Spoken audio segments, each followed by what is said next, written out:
Amigas y amigos, otra vez nos juntamos este domingo para reflexionar juntos, ¿no? En esta teología fundamental, en cortos teológicos que nos hemos planteado, ¿no? El domingo pasado planteamos ya el significado de la teología fundamental como las categorías más fundamentales de la teología: revelación, que corresponde al polo Dios, y fe, que corresponde al ser humano que se abre a esa posible revelación. Y hecho esa reflexión en una forma que sea fundamentadora, que es la función crítica y hermenéutica de la teología fundamental, ¿no? Pues bien, para poder plantearnos el primer tema de revelación, uno se da cuenta de que para ser razonable tiene que decirse, bueno, ¿y para qué nos interesa el tema de revelación? ¿Ya? Por mera curiosidad, digamos, ¿qué interés tiene el que pueda haber o no haber revelación? O que pueda haber o no haber una instancia trascendente, Dios que se revela, ¿ya? Y ahí uno se da cuenta que el interés de la revelación en toda la historia de la humanidad y de las religiones es la conciencia de un problema que plantea la existencia humana, ¿ya? Frente al cual el recurso, digamos, o la conciencia de la posibilidad de una trascendencia que se revele es una esperanza de salvación, el concepto fuerte de salvación que está en todas las religiones, ¿no? O sea, de superación del problema radical de la existencia, que se centra, como ya vimos, en las tres coordenadas de la existencia humana, que es la vida, el riesgo de que sea todo inconsistente; la muerte, el riesgo de que esa inconsistencia acabe en la nada; y el problema de la convivencia, el que estemos regidos por la ley de la selva, del más fuerte, que se impone a costa del más débil, donde siempre yo tengo el riesgo de sucumbir en manos de los más fuertes que yo, ¿no? Eso es. Entonces, vamos a seguir en esto, digamos. Frente a ese triple riesgo, primero, ¿qué hacemos? Tendemos, los seres humanos, a disimular el problema. ¿Disimularlo por qué? Porque estamos regidos, como dijimos, por un deseo. El deseo está regido por el principio de placer. Pretendemos que lo que yo deseo tiene que ser cumplido. Y eso nos lleva a la acción. Acciones en función de realizar esos deseos, ¿no? Ahora, ¿cuáles son las acciones con las cuales intentamos disimular el problema de la existencia? Enajenar la conciencia del problema. Son de tres tipos, correspondientes a los tres niveles del problema. Primero, partamos con la muerte. Aunque venga al final, es el primer problema, por culpa y gracia de la conciencia, que prevé que lo que es puede acabar no siendo ligerito y sin ninguna excepción, ¿no? La muerte como un espectro que viene al final y se proyecta retrospectivamente hacia la vida. Puede la muerte amargarnos la vida, ¿eh? Entonces, el tema de la muerte, ¿cómo lo camuflamos? De diversas formas, ¿no? En primer lugar, convirtiéndola en noticia. Siempre mueren los demás, como una noticia que puede entretener incluso mi vida con la muerte de los demás. ¿Qué harían los canales de televisión si les quitas el tema de la noticia de la muerte? Se muere. ¿Por qué? Porque con esa muerte, cuanto más fuerte sea, más entretenida es, siempre que sea muerte o tragedia de los demás, ¿no? Ese riesgo primero, de hacer light la muerte, convirtiéndola en noticia, que entretiene la vida de los vivientes, ¿no? Que pretenden así como que no les afecta la muerte. Otra forma de alienación frente a la muerte es simplemente negarla, hacer ver que es una mala perspectiva, que no existe, ¿no? Leo un texto antiguo de Laercio, un romano, decía lo siguiente: el más horrible de los males, la muerte, en realidad no nos atañe, pues mientras existimos no hay muerte, y cuando habría muerte para nosotros ya no existimos. Por lo tanto, no atañe ni a vivos ni a muertos. A los primeros no los toca y los segundos ya no existen. Por tanto, es un falso problema, ¿ya? obviamente cada uno tiene que ver cuán convincente se le hace eso para superar el problema, o si es un camuflaje, un intentar disimular el problema con buenas palabras, ¿no? Una forma distinta de camuflarlo está muy presente también en formas de poner la muerte como que no existe, pero por el lado científico.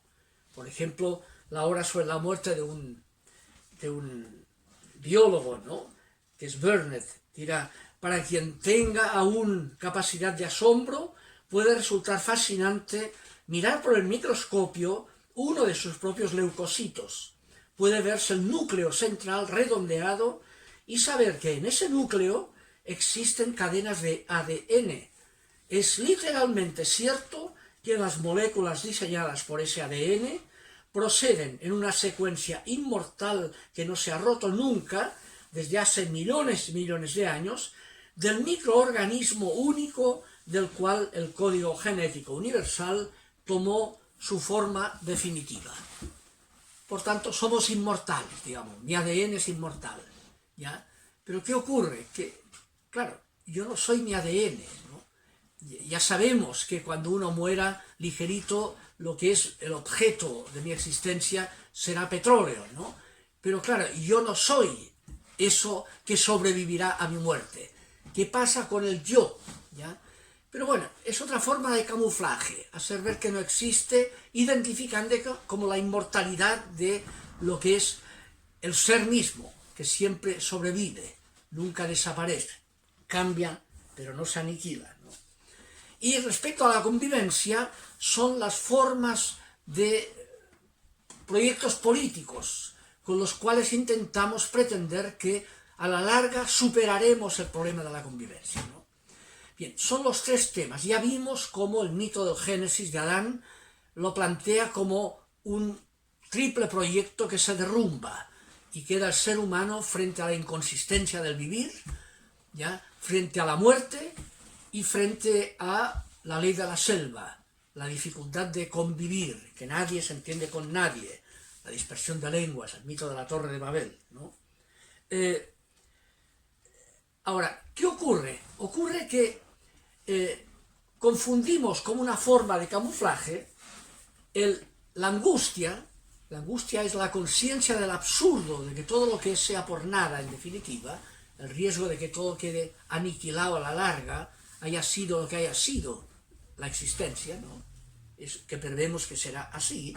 Lo que hayan hecho o no hecho los terrícolas en X millones de años habrá sido por nada, en la aniquilación del planeta, en la fusión en la Vía Láctea, ¿no? Pero obviamos eso, convirtiendo esa angustia en forma de temor. Entonces, ¿el temor qué es? El temor de peligros. Y frente al temor, ¿cómo reaccionamos? Con la acción. Acciones eficientes con las cuales pretendemos superar ese peligro y así superar el temor que nos causa la previsión de ese peligro. El temor camuflando la angustia, ¿ya? Y entonces identificamos la angustia como si fuera temor, pretendiendo que superando los peligros que eliminan el temor, superaremos la angustia. Pero ¿qué ocurre? Que cuanto más superamos el temor, cuanto menos peligros hay, más aflora la angustia, precisamente porque no tiene cómo camuflarse bajo forma de temor, ¿ya? Ese es el tema fuerte, ¿no? Entonces, ¿cómo camuflamos la muerte? Ya lo dije. ¿Cómo camuflamos el problema de la vida? El problema de la vida siempre son con las acciones eficientes que producen, en función del deseo, placer, poder y riqueza, ¿ya? El placer como criterio de lo que vale la vida, una vida es tanto más consistente cuanto más placentera. El poder vale más cuanto más poder tengo, a costa de quien sea, que va vinculado al placer, así más posible el placer. Y la riqueza, como un elemento que garantiza más placer y poder también, ¿no? Placer, poder y riqueza, como los criterios de la consistencia del vivir, y por tanto del desarrollo. Un grupo vale tanto más cuanto más fuerte es en placer, poder y riqueza. Ese es el tema.